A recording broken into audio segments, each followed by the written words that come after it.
Welcome to AP U.S. History Unit 3. This unit covers the French and Indian War, into the Revolution, and the ways of early America. This unit is worth 10 to 17% of your exam in May, meaning you definitely should spend a fair amount of time studying this unit as it's worth a bit. This video is simply a clipped together video of all my topic review videos without the AP style questions at the end of each video. If you want to try your hand at some AP style questions associated with each topic of Unit 3, the Unit 3 playlist will be in the description. Enough from me though, let's get into Unit 3. Topic 3.2 is on the French and Indian War, also known as the 7 Years' War. So to start this one off, I'm going to ask a question. What was the First World War? You might say, well, World War I because it has a 1 in it. Some historians, however, would argue the 7 Years' War was the First World War because there was involvement from countries all over the world. The fact is, this war is complex and was fought in many theaters, but for AP U.S. history, we will only examine the U.S. side of things. This war started because of territorial disputes, particularly in the Ohio River Valley, and mostly in the New World between the British and the French. British peoples were moving to the colonies in massive numbers, and this forced the British to expand, threatening French-Indian trade networks and American Indian autonomy. But let's be real, this might be the official cause of the war, but Britain and France had had beef before this war, and this was kind of the chance for them to settle that beef. The French and British had allied with many native tribes, and so colony armies combined with Native Americans would fight in this war. The war started with the Battle of the famous Fort Necessity, which the British lost. Notice the number of troops on both sides of this battle. It's very small. The only thing you should maybe know about this battle is it featured the general of George Washington. In the early half of this war, it's fair to say that the British were heavily losing. The French just kept winning each battle, and the British were just sleepy. I mean, take a look at the Battle of Monongahela. The French had around 400 troops, and the British had 1,300. Despite having 3 times the manpower, Britain still lost this battle because of their conventional line infantry tactics, as opposed to the French and Indians' guerrilla warfare tactics. However, the tide turned after 1758, as Britain leveraged its superior naval power and resources to gain the upper hand. Key victories at Quebec and Montreal in 1759 and 1760 were crucial to their successes, and finally in 1763, with the signing of the Treaty of Paris, the war ended. By this point in the war, there was so many more forces than the beginning. There are 2 big outcomes of this war that you should know. First, the French lost almost all of their territorial claims in the Americas, and they were split up amongst the British and the Spanish. The second is that this war made both Britain and France heavily broke. For Britain, this resulted in the imposition of new taxes on the American colonies, but I get ahead of myself. In France, the financial crises caused by the war was one of the factors that led to the French Revolution. After the British victory, imperial officials attempted to prevent colonists from moving westward, and this generated colonial opposition, while native groups sought to both continue trading with Europeans and resist the encroachments of colonists on tribal lands. Now we start talking about the causes of the American Revolution, which usually brings up 2 fields of thought: philosophical causes and direct causes. This video will be on the direct causes, being the British taxation. So the basic question to ask here is, with so much diverse peoples in the colonies of the Americas living different lives, how exactly is this random group of people going to come together enough to incite a revolution? The answer is a common enemy, and a few other reasons. The British had become heavily in debt because of the 7 Years' War, and therefore started taxing their colonies in the Americas through acts. 1764, the Sugar Act was passed, where the British taxed imported sugar. 1765, the Stamp Act was passed, which required colonists to purchase stamped paper for any document. 1767, the Townshend Acts are passed, which put taxes on imported goods like paper, paint, and tea. These 3 acts finally started getting colonists to think. The fact is, the American colonies were subject to British laws, including taxes, but had no representatives in the British Parliament to voice their interests or concerns. The British argued that they did have a voice by proxy, but the colonists denied it. The Sons of Liberty was a group who boycotted and protested against the British. The Stamp Act Congress convened, where representatives from several colonies met to formally protest the Stamp Act. Also of note was efforts of people like Ben Franklin, who helped rally colonists into one united culture. In 1770, continued British military presence in the colonies caused the Boston Massacre, where English soldiers fired upon revolting colonists and killed 5. In 1773, Britain passed the Tea Act, which put a tax on tea, which everybody was drinking at the time. This caused the Boston Tea Party, where colonists dumped the tea into the British harbor. This all led Britain to passing the Intolerable Acts in 1774, which closed the British harbor and gave a hit to local governments. By 1775, these issues, along with others like restrictions on westward expansion and stuff we'll go over in next video, had set the stage for the outbreak outbreak of the American Revolution. The American Revolution causes leads into two fields of thought: philosophical and direct causes. This video is on the philosophical causes. So if you remember back in Unit 2, I said the Enlightenment also started in Europe, which was an intellectual movement of reason and science. This would have a heavy influence on colonists later when the revolution would start. So around the same time all these taxes are being imposed by the British, the Enlightenment is running rampant through Europe. And because of the Atlantic world, these Enlightenment ideals get spread to the British colonies. First we have John Locke, who argued in his book Second Treatise that every person is born with a natural right to life, liberty, and property. And this might sound familiar as this exact idea is written into our Declaration of Independence. Then we have Jean-Jacques Rousseau, who argued in his book The Social Contract that when people live under a government, they enter into a so-called social contract, where they give away some of their freedoms for government benefits. And finally we have Baron de Montesquieu, who argued in his book The Spirit of Laws that there should be a separation of government into three branches. And there were plenty of philosophers like Voltaire and Hobbes who argued against European government style and favored a more Republican-style government. This all caused colonists to believe in the superiority of Republican forms of government and natural rights of citizens. This is best illustrated in a book by Thomas Paine named Common Sense, where he directly petitioned colonists to declare independence from Britain, and also arguing that a republican government based on the consent of the people was the best form of government, and that the British monarchy was tyrannical and harmful to the colony's interests. And I want you to think about this for a second. By calling it common sense, Paine made radical ideas like declaring independence and rejecting monarchy seem obvious and reasonable to everyday colonists. All of this Enlightenment thought, including this book by Paine, would be engraved in the ideas of the Declaration of Independence written by Thomas Jefferson in 1776. These philosophical causes, combined with British taxation, set the stage for the Revolution. So the stage is set. Britain has levied many taxes on the colonies, and the colonists, inspired by Enlightenment thought, are reasonably mad. In response to the Intolerable Acts of 1774, the colonists convened at the First Continental Congress to try and solve the issue. However, then militiamen engaged with British troops in the town of Lexington, and once those British troops marched to the town of Concord, even more militiamen fired upon them, forcing them to retreat under constant guerrilla-style attacks on their march back to Boston. The revolution had begun, and understand that the colonies didn't have an organized army. At the Second Continental Congress, colonists attempted to fix this by establishing the Continental Army. However, this army headed by George Washington was filled with militiamen who had no formal military training. England had been established for thousands of years and had an organized military and financial advantages. Because of this, the first part of this revolution saw the British winning most every battle. Bunker Hill, Quebec, Long Island, Fort Washington. All of these battles saw the British winning, but showed that colonists could put up a fight. This especially is shown in the Battle of Trenton, where Washington's surprise attack after crossing the Delaware River saw the colonists win. It was also around this time that Thomas Paine published Common Sense, and later America would declare their independence. The fact is, throughout all of these early engagements, colonists' morale was boosted and forces kept growing in the colonies, which caused colonists to win more battles. This all culminated in the turning point of the revolution being the Saratoga Campaign. Throughout the entire early part of this revolution, leaders like Ben Franklin had tried to get the French to join the revolution on the colonist side. When the colonies won the Battle of Saratoga, this finally convinced the French to join the revolution. Now we start seeing the colonists along with the now French victories in this revolution. Stony Point, Newton, Kings Mountain, Chesapeake, all leading to one decisive battle in the town of Yorktown, where rough fighting for over 3 weeks with a joint American and French siege that trapped the British caused the colonists to win. And finally, in 1783, with the signing of the Treaty of Paris, the revolution was over, with the British finally recognizing America's independence. And anyone can argue the true reason America won. However, looking at the troop numbers from the beginning of this revolution to the end, the one thing to take away is that it was the colonists' ideological commitment,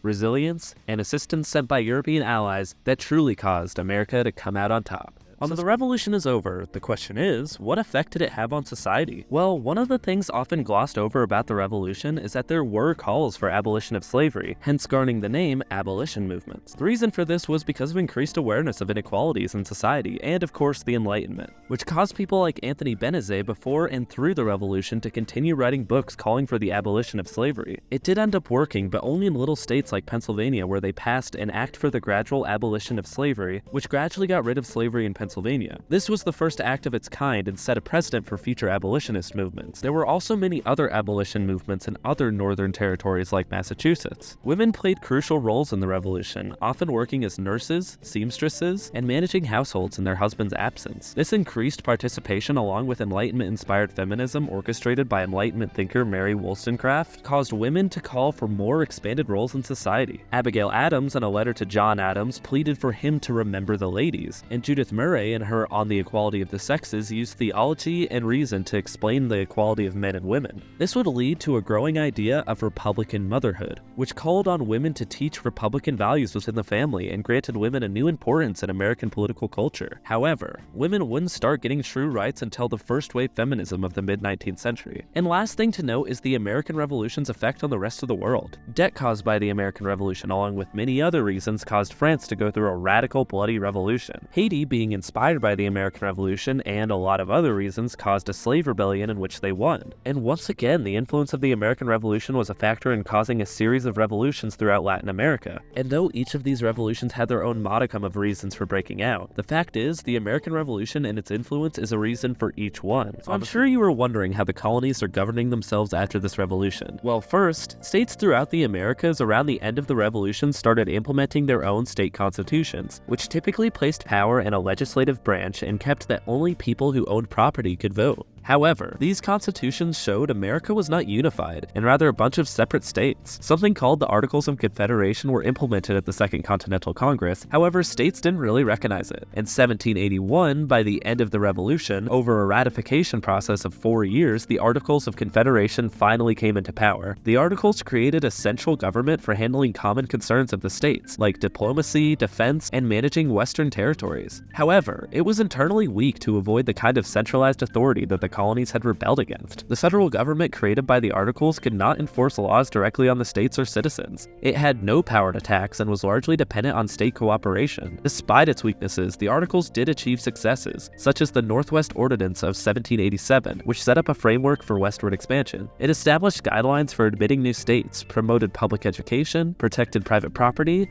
and banned slavery in the Northwest Territory. But anyone could see that there was a glaring issue with these articles, and this would lead to our next topic on the Constitutional Convention.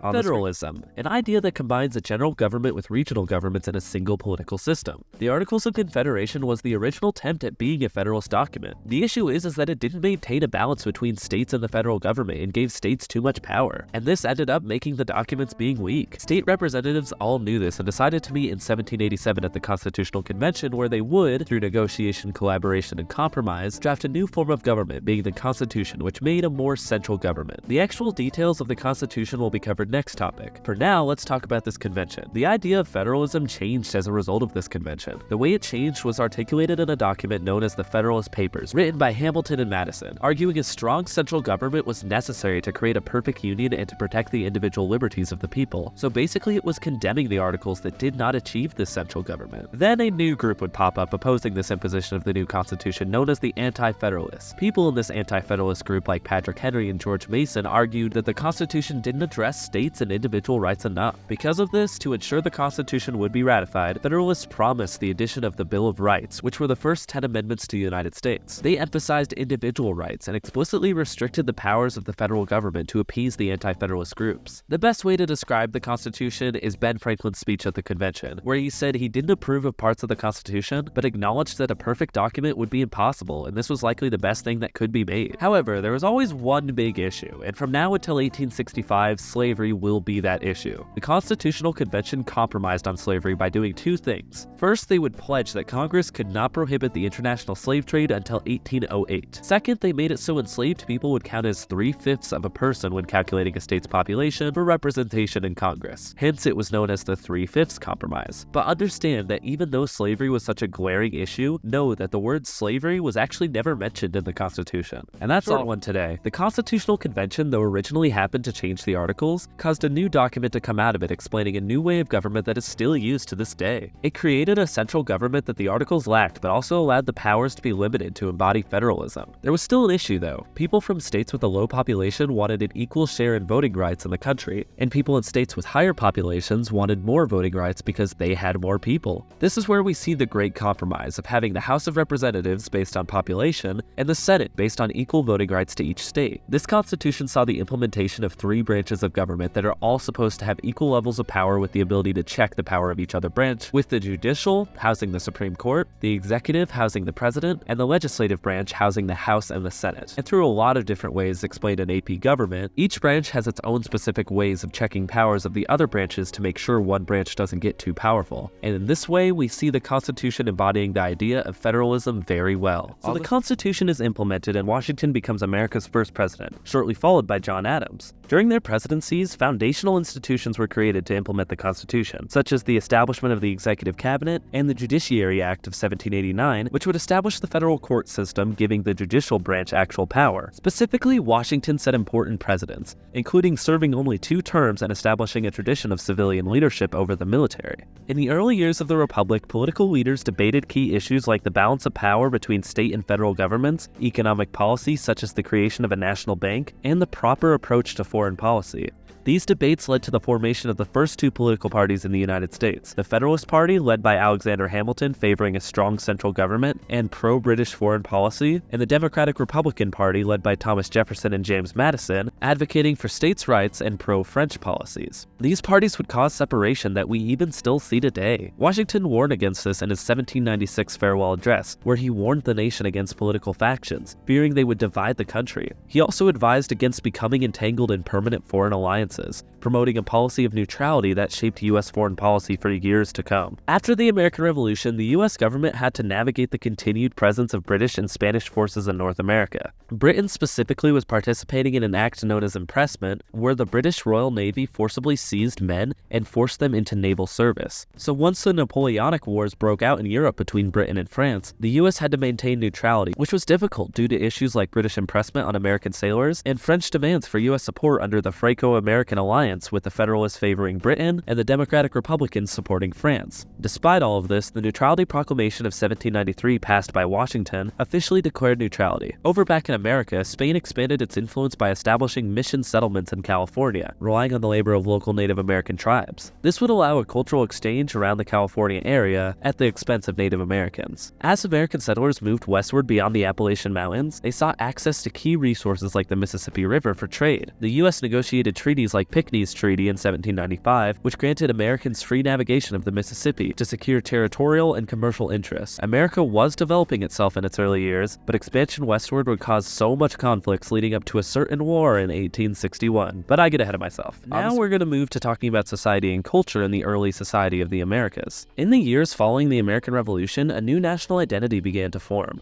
Americans, now free from British rule, wanted to define what made them unique. In literature, we see the work of people like Charles Brockden Brown, whose Wyland became one of the first American Gothic novels, focusing on uniquely American fears and experiences. The same search for identity appears in Hector St. John de Crèvecoeur's Letters from an American Farmer, where he famously calls Americans a new man, different from Europeans, blending many cultures into something distinctly American. This cultural shift wasn't just about words, it was visual too. Federal architecture is a great example of how Americans blended old European styles with a new democratic aesthetic. Take Garrard's Bank in Philadelphia, completed in 1797. The building represents strength and stability. Religion continued to play a key role, especially in regional identities. Inspired by the First Great Awakening and the revolutionary ideas of liberty, figures like Gowan Pamphlet, the first known Black Baptist preacher, founded the First Baptist Church in Williamsburg, Virginia. His messages of equality showed the ongoing struggle for freedom and opportunity for all Americans. Science and philosophy also left their mark. The 1789 portrait of Franklin by Charles Wilson Peale highlights his status as a philosopher and a scientist, depicting him with a lightning rod, a symbol for his contributions to understanding electricity. John Trumbull's portrait of Washington and William Lee showed how painters crafted a visual narrative celebrating the American Revolution. These cultural developments reflect the growing sense of national identity in America, even as regional differences remained strong. The country's culture was evolving, from its art and literature to its religion and architecture. I said 2 things within my past videos. First, I said slavery will be the big issue issue until 1865. And second, I said westward expansion would cause the Civil War. In this period around 1800, we start seeing the start of this. Migrants continuously moved west, searching for a new life. The issue of this is that these migrants were encroaching on Native American land. This made Native Americans rethink their alliance with the U.S. and start something known as the Northwest Indian War, and rebel, with some examples being St. Clair's defeat